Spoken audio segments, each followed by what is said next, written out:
8వ అధ్యాయం, సామెతల గ్రంథం 8వ అధ్యాయం 17వ వచనం. మరలా దాన్ని మనం కంటిన్యూషన్ చేస్తాం. నన్ను ప్రేమించు వారిని నేను ప్రేమించుచున్నాను. నన్ను జాగ్రత్తగా వెదకువారు నన్ను కనుగొందు. నన్ను జాగ్రత్తగా వెతుకువారు నన్ను కనుగొందు. ఇక్కడ దయగల తండ్రి మాటలు మా వినికిడిలో దేవునికరంగా చేయమని స్తుతిస్తూ యేసుక్రీస్తు నామంలో ప్రార్థిస్తున్నాం తండ్రి. ఆమేన్.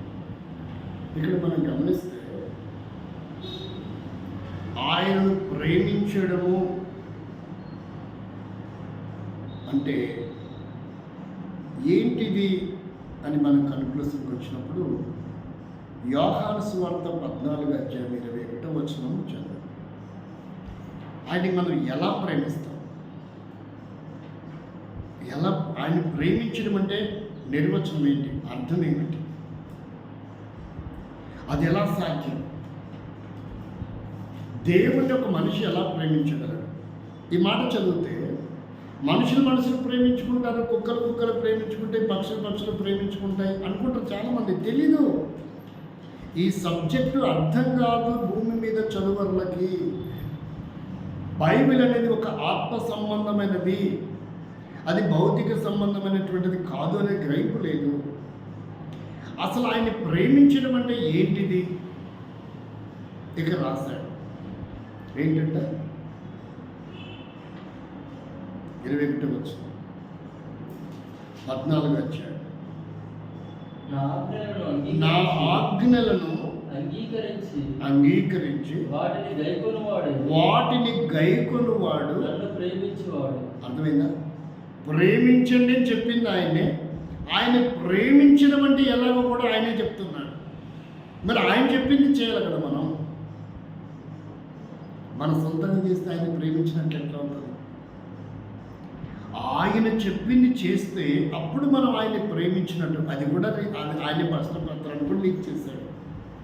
నిన్ను ప్రేమించడం అంటే ఏందో మాకు తెలియదు ప్రభువా అని అంటామేమో అని అది కూడా చెప్పేశాడు. ఏమని? పాత నిబంధనలో ఎప్పుడో సొలొమోను కాలంలో 900 సంవత్సరాల క్రితం రాయబడిన ఆ వాక్యం దాదాపు 3000 సంవత్సరాలు. ఇప్పటికి 8000, అది 900 సంవత్సరాలు, ఇది 2025. అంటే దాదాపుగా ఒక 5-6 సంవత్సరాల దాకా 931 నాడు మందిరం కట్టాడు. అంటే ఇప్పుడు 930 అంటే ఇది ఒక ఎన్ని సంవత్సరాలు తేడా ఉంది? ఒక 5-6 కదా. అంటే 3000 సంవత్సరాల క్రితం ఏం చెప్పాడు అంటే జరిగిన మాట 3000 సంవత్సరాల తర్వాత అంటే 100 సంవత్సరాల్లో ఏమని చెప్తున్నట్టే, నన్ను ప్రేమించడం అంటే ఏం లేదయ్యా, నా ఆజ్ఞలను మీరు ఏం చేస్తే సరిపోతుంది, అదే నన్ను ప్రేమించడం. ఇప్పుడు ఏమేమి ఆజ్ఞాపించాడు? ఒక 4-5 విషయాలు చూద్దాం. త్వరగా మనం చదివి ముగించుకున్నాం. ఏం చెప్పాడు? ఆయనను ప్రేమించాము అనడానికి రుజువులేంటి? ఆయన మనల్ని ప్రేమించాడు అనడానికి ఒక రుజువు ఉంది. మొదటి యోహాను పత్రిక 3వ అధ్యాయము 16వ వచనం. ఆయన మనల్ని ప్రేమించాడు అనడానికి క్రియాశీలకంగా ఉన్న వాక్యం చూద్దాం. ఇప్పుడు మనము కూడా ఆయన ప్రేమించామంటే కూడా క్రియాశీలకంగా ఉండాలి. మొదటి యోహాను పత్రిక 3వ అధ్యాయము 16వ వచనం. ఆయన మన నిమిత్తము తన ప్రాణమును పెట్టిన గనుక దీని వలన అంటే ఆయన ప్రేమించిన ప్రేమ ఎట్టిదో, ఆయన ఎలాంటి ప్రేమతో మనం ప్రేమించాడంట? తన ప్రాణమునే పెట్టాడు. ఇప్పుడు మన కొరకు అమ్మ ప్రాణం పెడతాడా? నాన్న ప్రాణం పెడతాడా? భార్య ప్రాణం పెడతాడా? పిల్లలు ప్రాణం పెడతాడా? అవసరం లేదు, ప్రాణం తీస్తాడేమో మానసికంగా, భౌతికంగా కాదు. భౌతికంగా తీసే వాళ్ళు కూడా కొంతమంది ఉన్నారు, అది వేరే విషయం. మనం అటువైపు వెళ్ళట్లేదు. ఈ బాధ పడేదానికంటే ఒకసారి నాకు ఇంత విషయం పెట్టి చంపవే అనేవాళ్ళు లేకపోతే, ఈ బాధ పడేదానికంటే రాత్రి పట్టుకున్నట్టుగా గొంతు పోయేవే, ఏదైనా ఒక బండరాయి తీసి కొట్టి చంపవే అనేవాళ్ళు కూడా లేకపోతే. అంటే ప్రాణం పెట్టడం ప్రేమ, ప్రాణం తీయడం ప్రేమ కాదు. ఈనాడు ఎక్కువ ఏ ప్రేమలు కనపడుతున్నాయి? యాసిడ్ పోయటాలు, మర్డర్లు చేయటాలు, కిడ్నాపులు చేయటాలు, అత్యాచారాలు చేయటాలు. నాకు దక్కంది, నన్ను ప్రేమించింది ఇంకోనికి దక్కడానికి వీల్లేదు, నన్ను ప్రేమించింది ఇంకోటి ప్రేమించడానికి వీలు. ఇదేనా ప్రేమ? ఆ పదంలోనే ఉంది ఏమని? ప్రేమ ఇస్తున్నానని. ఇది ఆడిస్తున్నాడు. ప్రేమించడం అంటే నిర్వచనం ఏంటి అంటే, మనము ప్రేమించడం అంటేనేమో ఆజ్ఞలు పాటించడం, ఆయన మనల్ని ప్రేమించడం అంటే అర్థం ఏంటిది? ఆయన మన కొరకు తన ప్రాణాన్ని పన్నంగా పెట్టడం. మనం చేయగలమా? ఆయన పెట్టినట్టు మనం ప్రాణం పెట్టగలమా? మనకు ప్రాణానికి ఇష్టమైనవి వదులుకొని ఆయన ఇష్టాలు జరిగిస్తే చాలు. అంతే మనం ఆయన ప్రేమించే విధానం. మన ఇష్టాలను చంపి ఆయన ఇష్టాలను పాటిస్తే ఆయన ప్రేమించినట్టు. ఆయన చెప్పింది మనం, ఆయన ఇచ్చిన ఆజ్ఞ నెరవేరిస్తే మనం ఆయన ప్రేమించినట్టు. మరి ఆయన కూడా ఊరికే మాటతో మనల్ని ప్రేమించాల. ఎలా ప్రేమించాడంటే తన ప్రాణం పెట్టాడు మన కొరకు. చివరి రక్తపొట్టంతా దాని కోసం. ఒకవేళ కిడ్నీ పేషెంట్, నీ కిడ్నీ ఈ అమ్మాయిని భార్యని కొడుకునంటే ఇస్తారా? కూతురునంటే ఇస్తారా? లివర్ పాడైంది, చచ్చిపోతున్న అమ్మాయి నీ లివర్ ఇవ్వంటే ఇస్తుందా? నేను చచ్చిపోయేటట్టున్న అమ్మాయి గుండె ఫెయిల్ అయిపోయింది, హార్ట్ ప్రాబ్లం వచ్చింది, వాల్స్ బ్లాక్ అయినాయి, నీ గుండె నాకు ఈ అమ్మాయి అంటే ఇస్తుందా? ఒక శరీరంలో అవయవాన్ని ఇవ్వడం లేదు ప్రేమించడం అంటే. కానీ ఇక్కడ చివరి రక్తబొట్టంతా మన కొరకు ఏం చేశాడు? దానికోసం. అది ప్రేమించడం. దీని వలన ప్రేమ అంటే ఏంటో మనకు, మనం చూపే ప్రేమని ఆజ్ఞ పాటిస్తే చాలు. ఆయన మనల్ని ప్రేమించే విధానం ఎలా ఉందంటే ప్రాణమే దారిపోయటం, ప్రాణమే దారిపోయటం. అందుకనే ఆయన ప్రేమించడం ఇది. మీరు నన్ను ప్రేమిస్తే నేను నిన్ను ప్రేమిస్తానన్నాడే. కాబట్టి ఆయన ప్రాణం పెట్టి మనల్ని ప్రేమించాడు. మనం ఎలా ప్రేమించాలో మనం ప్రాణం పెట్టిన అవసరం లేదు. ప్రాణానికి ఇష్టమైనవి పక్కన పెట్టి మనకి ఇష్టమైనవి, ఆయనకి ఇష్టమైన ఆజ్ఞలు పాటిస్తే మనం ఆయన్ని ప్రేమించినట్టే. ఎంత ఈజీ ఉందో తెలుసా? ఇప్పుడు ఆయన ఏమేం చెప్పాడో మనం చూద్దాం. ఆయనకు సంబంధించినవి ఏం చెప్పాడు, అది మనం ఫాలో అవుతున్నామా లేదా? ప్రేమిస్తే ఏం జరుగుతాయో మనం బ్లెస్సింగ్స్ చూసాం. ఇప్పుడు ప్రేమించడం అంటే ఏంటిదో చూద్దాం. ఆయన ఆజ్ఞలు పాటించాలా అంటే ఏంటిదో చూద్దాం. మొదటిదిగా చూడండి, మొదటిది ఏంటి అంటే మార్కు సువార్త 16వ అధ్యాయము 15వ వచనం. మొదటిది ఆయన చెప్పిన ఆజ్ఞ ఏంటి? మొదటి ఆజ్ఞ, ఆయన ఆజ్ఞలు మనము పాటించమని చెప్తున్నాడు కదా. ఏంటిది ఆయన ఆజ్ఞలు పాటించడం? మరియు మీరు సర్వలోకమునకు వెళ్ళి అది మొదటి ఆజ్ఞ ఏంటి?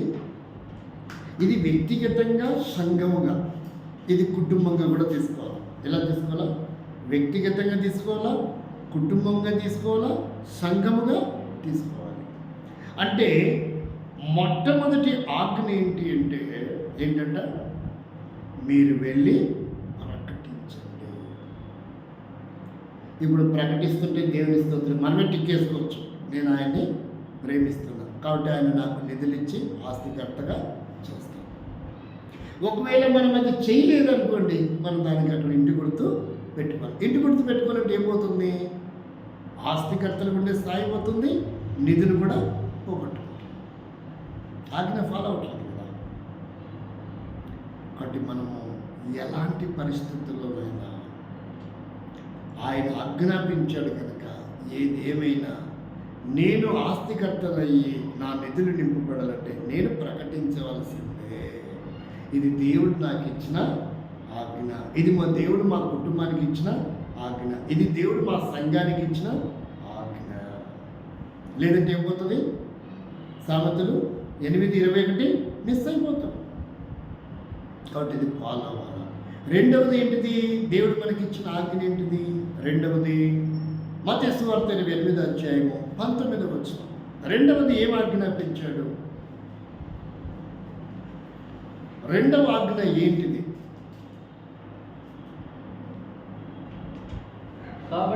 కాబట్టి మీరు వెళ్ళి సమస్త జనులను అక్కడేమో వెళ్ళి ప్రకటించా అన్నాడు, ఇక్కడేమన్నాడు? ఇక్కడ కూడా వెళ్ళమన్నాడు. ఎక్కడ కూడా వెళ్ళమన్నాడు. ఎక్కడికి వెళ్ళాలా? సమాజంలోకి వెళ్ళాలా, వీధుల్లోకి వెళ్ళాలా, గ్రామాల్లోకి వెళ్ళాలా, పట్టణాలలోకి వెళ్ళాలా. మీరు వెళ్ళి ప్రకటించండి. ఎవరికి? చెట్లకి, రాళ్ళకి, పుట్లకి కాదు, మనుషులకి. ఎక్కడ కూడా ఏం చేద్దాం? మీరు వెళ్ళండి. మీరు వెళ్ళి ఏం చేయాలా? శిష్యులుగా చేయాలా. ఏం చేయాలా? శిష్యులుగా చేయాలా. శిష్యులు అవ్వాలంటే ముందు మనం ఏం చేయాలి? వాళ్ళకి కోచింగ్ ఇవ్వాలి. అంటే మనం నేర్పితేనే వాడు శిష్యుడు అవుతాడు. నేర్చుకోకుంటే శిష్యుడు కాదు. నేర్చుకోకపోతే శిష్యుడు కాదు. అంటే మనం నేర్పే స్థానంలో ఉండాలి, మనం బోధించే స్థానంలో ఉండాలి. ప్రకటించే స్థానం ఉంటే సరిపోదంట. రెండోది మనం వారి సరైన క్రమాన్ని కూడా ఏం చేయాలా? బోధించాలా. బోధిస్తే వాళ్ళు ఆటోమేటిక్గా ఏమవుతారు? ఫాలోవర్స్ అవుతారు, శిష్యులు అవుతారు. రెండవది సమస్త జనులను మనం ఏం చేయాలా? శిష్యులుగా చేయాలా. ఎవరికి? మనకి శిష్యులు కాదు, దేవునికి వారిని ఏం చేయాలా? శిష్యులుగా చేయాలి. ఇప్పుడు మనము శిష్యులుగా చేస్తున్నామా అనేది క్వశ్చన్ వేసుకోవాలి. అంటే మనం చేయట్లేదంటే మనకేం మిస్ అయినట్టు? ఆస్తికర్తలుగా ఉండే అధికారం, నిధులు మిస్ అవుతున్నట్టు. కాబట్టి చేస్తే ఆస్తికర్తలు అవుతాం, నిధులు కూడా నింపబడతాయి, మన అవసరాలు తీరుస్తాడు. ఇది రెండవది. ఇది రెండవ ఆజ్ఞ. మూడవ ఆజ్ఞ చూడండి. మూడవ ఆజ్ఞ కొలస్సీ పత్రిక 3:13. కొలస్సీ పత్రిక 3:13. మూడవ దేవుడు ఆజ్ఞాపించినది, ఆయన ఆజ్ఞలు పాటించమని చెప్తున్నాడు. పాటిస్తే మనం ఆయన్ని ప్రేమించినట్టు.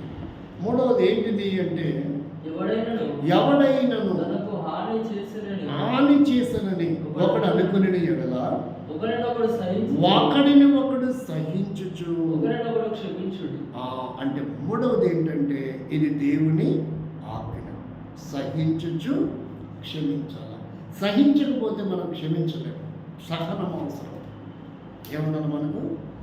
భావోద్రేకం అవసరం లేదు, ఆవేశం అవసరం లేదు, తొందరపాటు అవసరం లేదు. అర్థమైందా?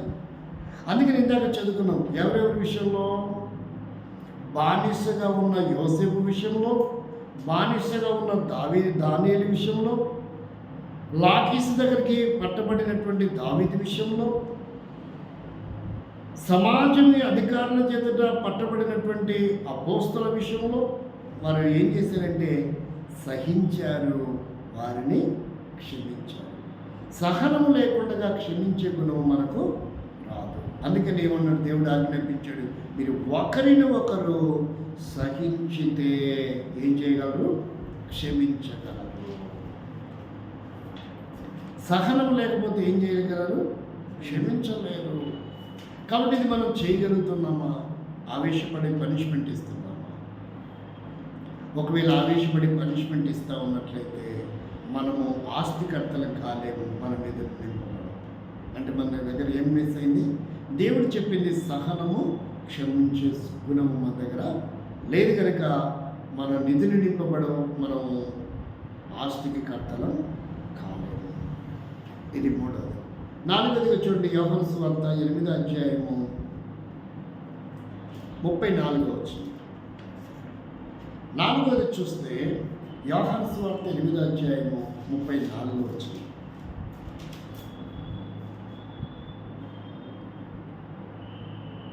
అందుకు యేసు పాపము చేయు ప్రతివాడును పాపమునకు దాసులని చెప్పుచున్నాను. దాసుడు ఎల్లప్పుడూ 36, 38.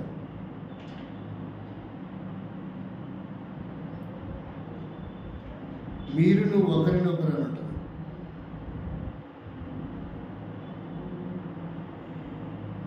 కలపలేదా? 38 చదువు, 36 కానీ.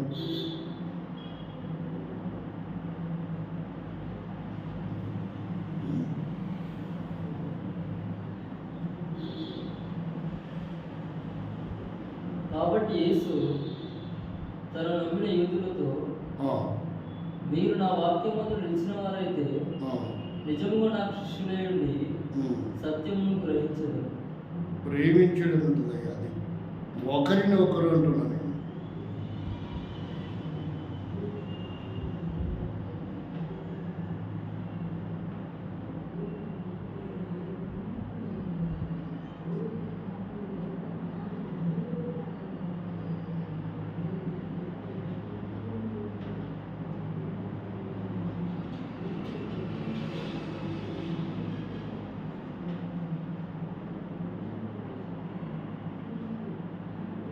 లేదా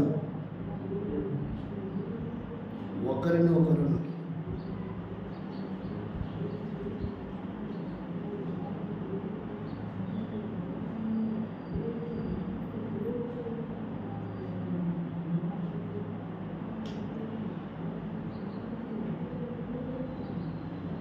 ఒకరినొకరు క్షమించుడే. అయిపోయింది కదా ఇప్పుడు.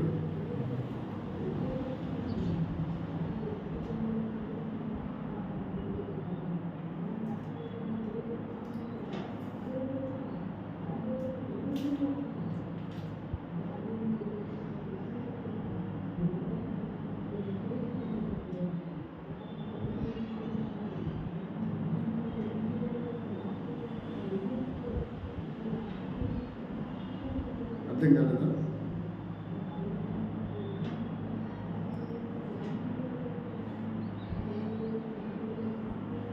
సారీ, 15 అధ్యాయం యోహాను సువార్త.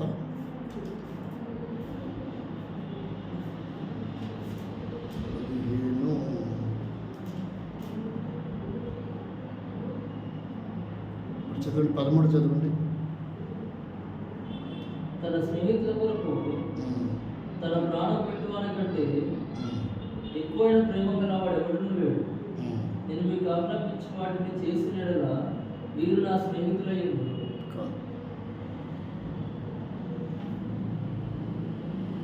మీరును ప్రేమించుడు అని ఉంటుంది. ఏంటిది?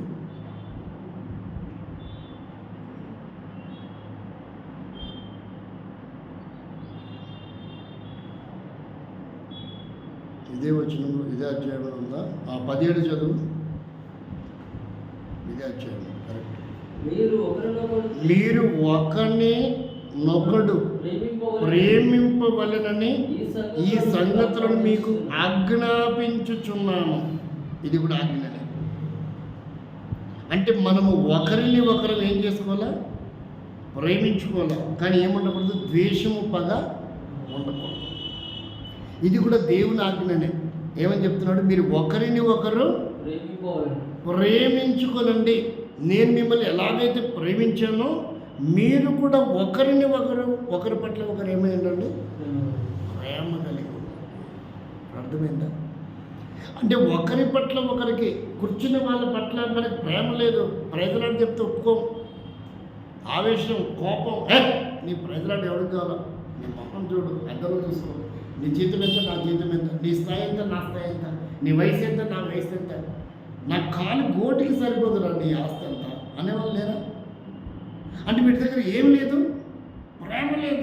వాడు కలిగిన దాన్ని బట్టి ఎదుటి వాడిని కించపరుస్తున్నాడు, అవమానపరుస్తున్నాడు. అతన్ని కాదు కించపరిచి అవమానపరచదు, ఆమెను కాదు కించపరిచి అవమానపరచదు. వారిని పుట్టించిన దేవుణ్ణి, వారి కొరకు ప్రాణం పెట్టిన దేవుణ్ణి ఈ సంఘంలో ఎలా చేరాడు? యేసు రక్తంతో కడగబడటం వలన చేరాడు. అంటే ఇప్పుడు ఈ మందిరంలోకి వచ్చినందువలన ఇప్పుడు ఇతని కాదు నువ్వు అవమానపరుస్తున్నది, మందిరంలో తీసుకొచ్చి ప్రాణం పెట్టి తీసుకొచ్చిన దేవుణ్ణి అవమానపరుస్తున్నట్టు. అందుకంటాడు ఒకరిని ఒకరు మీరు ఏం చేసుకోండి? ప్రేమించుకోండి. ఈరోజు ఏం కరువైపోయింది? అదే గర్వైంది. కాబట్టి ఇది దేవుడు ఆజ్ఞ. ఇదేంటిది చూసారు? అసలు సబ్జెక్టు ఉదయం చెప్పిన సబ్జెక్టుకి దీనికి ఎంత వ్యత్యాసం ఉందో తెలుసా? అసలు చాలామంది మైండ్ ఇంత అద్భుతమైన వాక్యం, దేవుడు వాక్యం ఉంటే అర్థం ఏడవుతుంది. ఎంతసేపు సువార్త చెప్పు వాడిని తిట్టడానికి ఈయన తిట్టడానికి ఉపయోగిస్తున్న తప్ప పోదా? అసలు దేవుని మనసు ఏంటి? దేవుడు ఏం చెప్పాడు? నేను ఎలా ఉండాలనుకుంటున్నాడు? నేను ఎలా ప్రవర్తించాలనుకుంటున్నాడు? నా కుటుంబంతో ఎలా ఉండాలి? నా సంఘంలో ఎలా ఉండాలా? నా సమాజంలో ఎలా ఉండాలా? అది అర్థం కావట్లేదు. అది తెలుసుకోండి. వాక్యం ఏం చెప్తున్నాను? తిట్టడానికి ఇక వాడిని వీడిని పట్టుకొని ఇదే వాక్యం కొంతమందికి. అదేంటంటే మా దేవుడు చెప్పాడు, మా సంస్కృతం చెప్పింది, మా గ్రంథాలు చెప్పాయి, మా ధర్మం చెప్పింది. హింసించడానికి మనుషుల్ని, దాడి చేయడానికి మనుషుల్ని, చంపడానికి మనుషుల్ని, ఇదా దేవుడు చెప్పేది? దేవుడు ఆజ్ఞాపించింది ఏంటి? మనిషిని మనిషిగా చూడు, మనిషిని ప్రేమించు. నీటిని ప్రేమిస్తారు, జంతువుని ప్రేమిస్తారు, పక్షుల్ని ప్రేమిస్తారు, కుక్కల్ని ప్రేమిస్తారు, క్రూర మృగాల్ని ప్రేమిస్తారు. ఎవరిని ద్వేషిస్తున్నారు? దేవుని పోలికలో పుట్టిన మనిషిని, దేవుడు ప్రాణం ఇచ్చి కొన్నటువంటి మనిషిని ద్వేషం, కుళ్ళు కుతంత్రాలు బాగా ప్రేమించకపోగా పైపెచ్చు అసూయ ద్వేషంతో నింపబడుతున్నప్పుడు ఎలా ఆస్తికర్తలు అవుతారు? ఎలా వారి నిధులు నింపబడతారు? ఎలా ఆరోగ్యంగా ఉండగలరు? ఎలా సమస్యలు లేకుండా ఉండగలరు? అందుకనే దేవుడు ఆజ్ఞ పాటించడం అంటే నాలుగోది ఏంటి? ఒకరి పట్ల ఒకరు ప్రేమ కలిగి. చివరిగా చూడండి 5వది, 1 తెస్సలోనిక పత్రిక 5వ అధ్యాయము 13వ వచనం. 1 తెస్సలోనిక పత్రిక 5వ అధ్యాయం 13వ వచనంలో దేవుడు ఆజ్ఞ పాటించడం అంటే ఏంటో చెప్తున్నాడు. దేవుని ఆజ్ఞ పాటించడం అంటే ఏంటో చెప్తున్నాడు. 5వ అధ్యాయం 13వ వచనం. వారి పనిని బట్టి వారిని ప్రేమతో మిక్కిలి ఘనముగా ఎంచవలనని వేడుకొనుచున్నాను.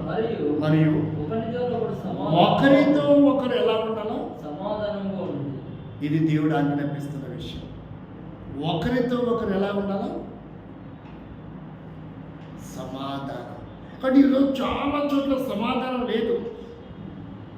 నిన్న ఒక అబ్బాయి ఫోన్ చేస్తున్నాడు అతనికి. ఎవరికంటే జాన్ బాబు గారికి. ఎందుకండి ఇలా చేస్తున్నారు మీరు? సహించి ఓర్చుకుంటే సరిపోతుంది కదా అంటున్నాడు. ఆయన ఏమన్నాడంటే, మరి మీ ఎవ్వరోను సహవాసంలో కూడా హైదరాబాద్లో గెలికి లాత అందించుకున్నట్లేదు. మీ ఎవ్వరోను సహవాసంలో ఎందుకండి పోలీస్ స్టేషన్లు, కోర్టులు, మనుషుల కాళ్ళు దండాలు పెట్టుకుంటున్నారు? మరి మీరు ప్రార్థన చేసుకుని దేవునితో సమాధానం ఉంటే సరిపోతుంది కదా. ఎందుకండి గొడవలు? ఎందుకండి కొట్టుకోవడాలు, నరుక్కోవడాలు, కేసులు ఎందుకండి అన్నాడు. పరువు పోలే. గురించి అనుకుంటుందంట, నేను పర్ఫెక్ట్గా ఎర్రగా ఉన్నాను, నేను కింద నల్లగా ఉన్న సంగతి అని తెలియదు. ఏమనుకుంటుందంటే గురిగింజ, నేను ఎంత ఎర్రగా ఉన్నాను అనుకుంటుందంట. కానీ గురిగింజ కింద ఏముంటుంది? నల్లగా ఉంటుంది. ఎవడికి వాడు మేము భక్తి పరులం, మేము నీతిమంతులం, మేము పరిశుద్ధులం అనుకుంటున్నారు. అది దేవుని చేత ముద్రించబడాలా, దేవుని చేత గుర్తింపు రావాలా. కానీ ఇక్కడ ఏం చెప్తున్నాడంటే, ఒకరితో మీరు ఒకరు సమాధానంగా ఉండండి. ఇవి రెండు కరువైపోయినాయి. ప్రేమలో కరువైపోయినాం, సహించి క్షమించడంలో కరువైపోయినాం, ఓడిపోయాం. ఒకరితో ఒకరు సమాధానంగా ఉండడం కూడా ఓడిపోయినాం. ప్రకటించే విషయంలో కూడా ఓడిపోతున్నారు. శిష్యులుగా చేసే విషయంలో కూడా ఓటములు. అందువలననే నిధులు నింపబడట్లేదు. అందువలననే ఆస్తికర్తలు కాలేకపోతున్నారు. అంటే దేవుని ఆజ్ఞను పాటించకపోవడం వలన దేవుని ప్రేమించలేకపోతున్నాం.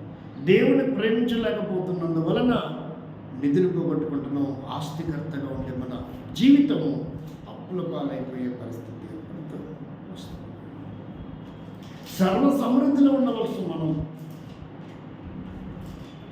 కాబట్టి తీర్మానం చేసుకున్నాను, ప్రభా నీ ఆజ్ఞ నేను ఫాలో అవుతా, నా వంతు నేను ఎక్కడో చోట నీ నామాన్ని ప్రకటిస్తా, నా వంతు నేను ఎక్కడో చోట నీ నామంలో వారిని శిష్యులుగా చేయడానికి నేను గ్రౌండ్ వర్క్ చేస్తా, తగిన కాలంలో వారికి బాప్తిజము తీసుకునే స్థాయికి వారిని నేను తయారు చేస్తా, వాడు నా శిష్యుడిగా నేను తీర్చిదిద్దుతా, నేను సహిస్తా, క్షమిస్తా, నేను ప్రేమిస్తా, నేను సమాధానంగా ఉంటాను. ప్రభా నన్ను ఆస్తికర్తగా చేయి, నా నిధులు నింపు, వ్యక్తిగతంగా కుటుంబంగా మా సంఘం పట్ల ఈ కార్యం జరిగించు. అది నా బలహీనతనే, అది నా తొందరపాటే, అది నా తప్పిదమే, ఈ లక్షణాలు నాలో లేవు ప్రభా, నువ్వు చెప్పావు కానీ నేను ఫాలో అవ్వలేకపోతున్నా, క్షమించు తండ్రి. ఈ వాక్యం ఎంతగా మేము నష్టపోతున్నాం, ఎంత పోగొట్టుకుంటున్నామో, నీ మనసు నీ ఆవేదన ఎంతగా మాకు జ్ఞాపకం చేస్తూ వచ్చావో, ఇవేవి చేయలేకపోతున్నాం ప్రభా, అందుకే నష్టపోతున్నాం. క్షమించు తండ్రి, క్షమించు ప్రభా. ఒక మంచి తీర్మానం చేయి.